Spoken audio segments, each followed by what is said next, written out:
Hi, boys and girls. How are you doing?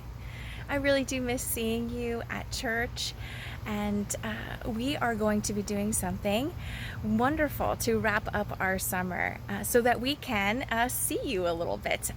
We are asking all of the children of the church if they'd be willing to share some pictures, right? So maybe you have had a wonderful moment with your family or friends this past summer, and in order to wrap up our summer, even though we can't see one another, we would love for you and your family to submit a picture or two of something that you've been up to this past summer, and they will be included in a slideshow at the end of the service that is the week right before Rally Day, so it will tie up our summer very nicely. And one thing I wanted us to remember about these memories that you might have taken over this past summer is that it's just a wonderful thing that even though in this time where things have been pretty difficult and uncertain and very different from the rest of our lives, we can be sure that God was with us, right? That God continues to bless us and bring us together, even in small ways. And so we can be thankful for that. We can lift up a song of praise that God continues to be with us and never leaves our side, and even makes room for some new fun memories, even if they're not the kind that we normally have, right? It is a very different kind of summer, but one where God is with us nonetheless. So whether your pictures are printed out in little books like these, or whether they are on the computer to look at a later date, I encourage you to go ahead and look back on those wonderful moments of this summer and thank God for the ways that God is still able to bring joy into our hearts in this time. And while you're at it, as you're going through the pictures, go ahead and send a few over to Miss Leslie at communications@wallingfordpres.org, and she will have them in our slideshow. So thanks again, children, and looking forward to seeing you next time. Bye. Hello, friends. Today we'll be reading Psalm 98. As many of you know, we actually do have a psalm for each Sunday, and yet we don't always read them. We rarely read them because a lot of times we want to focus on the story or the gospel. But I do think the Psalms are important, and it's always a joy to refresh ourselves on what the Psalms have to say. So today we'll be reading Psalm 98. You can read along with me if you'd like. And this one is a very joyous psalm. So let us lift up our voices to God with a psalm of praise. Let us pray. Sing to the Lord a new song, for he has done marvelous things. His right hand and his holy arm have worked salvation for him. The Lord has made his salvation known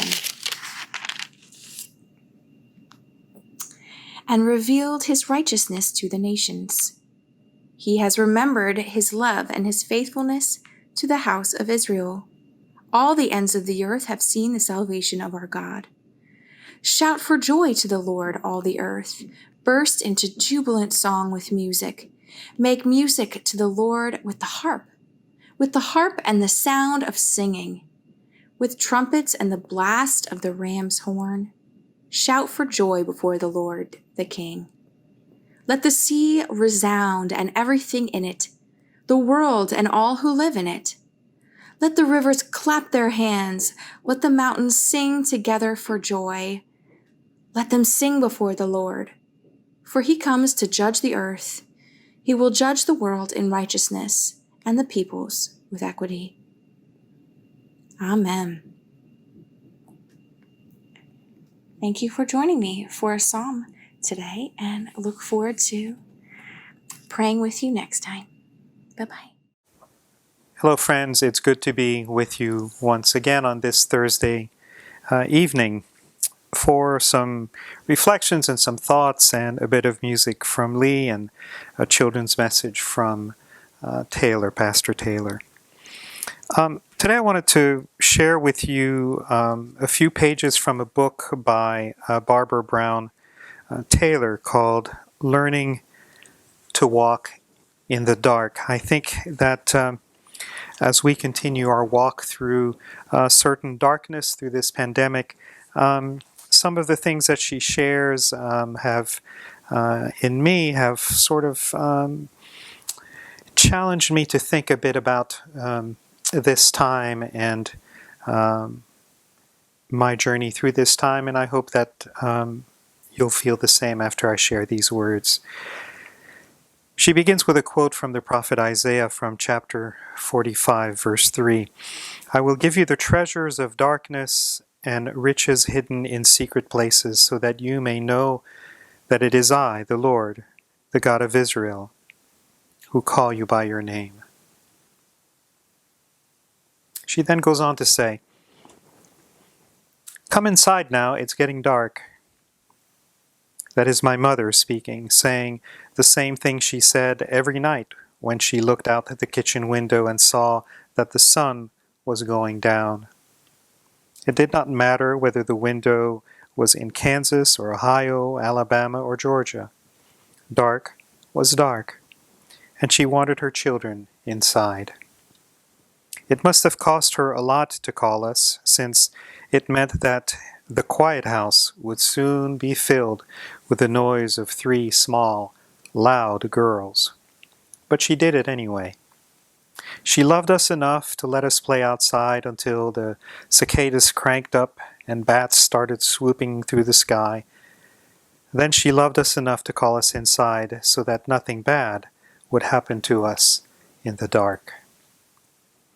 The dangerousness of the dark was like the law of gravity. No one could say exactly how it worked, but everyone agreed on it. When night fell, children were gathered inside, front porch lights were switched on, curtains were drawn, and doors were locked. The inside of the house became a showcase of artificial light. The fluorescent ring on the ceiling of the kitchen, 40-watt appliance bulbs in the oven hood, 25 white bulbs shaped like candles in the dining room chandelier, standard 60-watt bulbs in the lamps in the living room, the phosphorescent glow of the television set in the den. There was nothing you could not do in a house lit like that. Even if you got up in the middle of the night to go to the bathroom, small night lights plugged into every baseboard outlet would guide you to your destination like an airplane making a landing after dark. I never questioned the need for all this light, since the dangerousness of the dark was more apparent to me inside the house than out. After one or the other of my parents had kissed me good night and turned off the light by my bed, there was always a moment of bliss under the tent of my sheets while my eyes adjusted to the low light coming through the window. Had I been an easy sleeper, I might have just drifted off on that tide of contentment, but I have never been an easy sleeper. Once the smell of my parents had faded away along with their footsteps, once I could feel their protection dissipate as they moved away from me, once it became apparent to me that they had checked me off their lists for the night and had turned their attention to other things, then all the loose darkness in that room started to collect in the closet and under the bed, pulling itself together with such magnetic malevolence that I could not keep my mind away from it. Without benefit of maturity or therapy, I had no way of knowing that the darkness was as much inside me as it was outside me, or that I had any powers to affect its hold on me. No one had ever taught me to talk back to the dark or even to breathe into it. The idea that it might be friendly was absurd. The only strategy I had ever been taught for dealing with my fear of the dark was to turn on the lights and yell for help. Even then, when my parents came back to ask what I was afraid of, they took my answers at face value.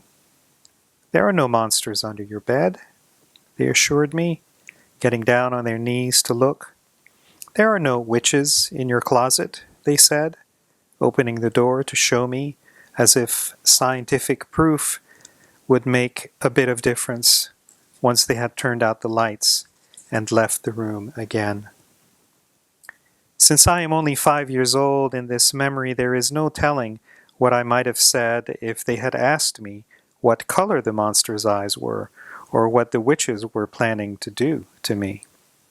If they had, I might have learned to become more curious about what the darkness inside me was dishing up.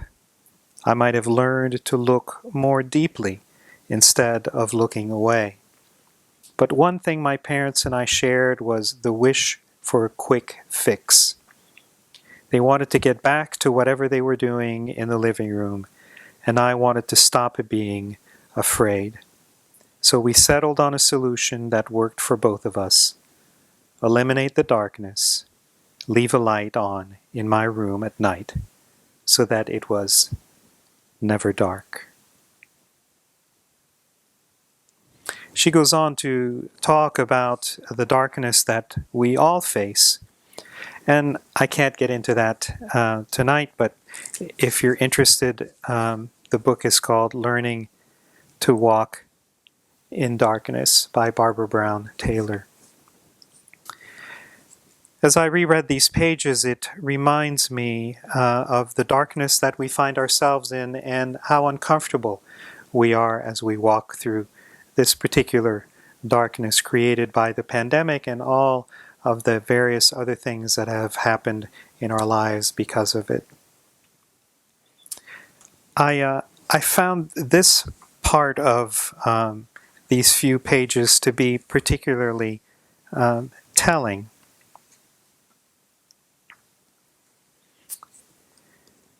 And I think it challenges me to think about the darkness that I face, both outside and within, and how I'm dealing with that darkness.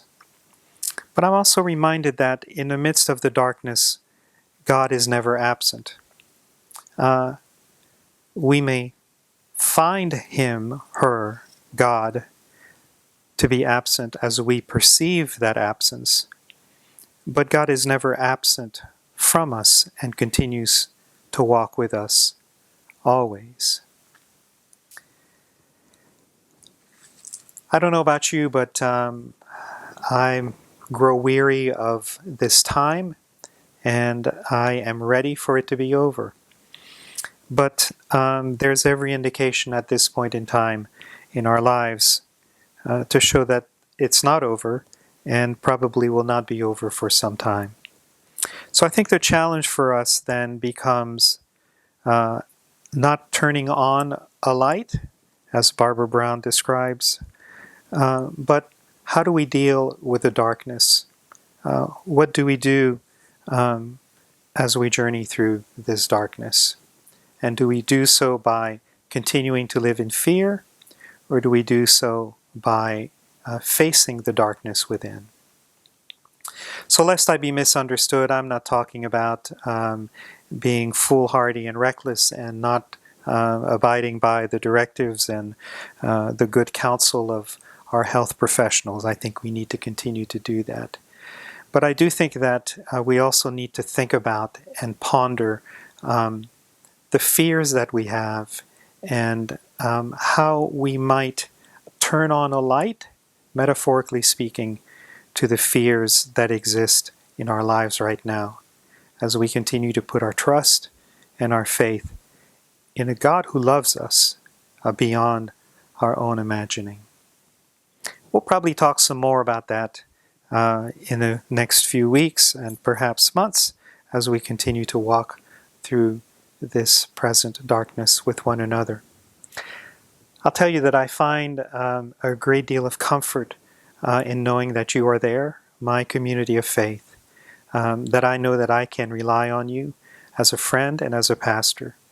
And I hope that you feel the same way, that you can rely on me and Pastor Taylor as we walk this journey together. We continue to keep you in our prayers and in our hearts, and in our minds. Now, lest I end on a more somber note, I wanted to share a little joke with you.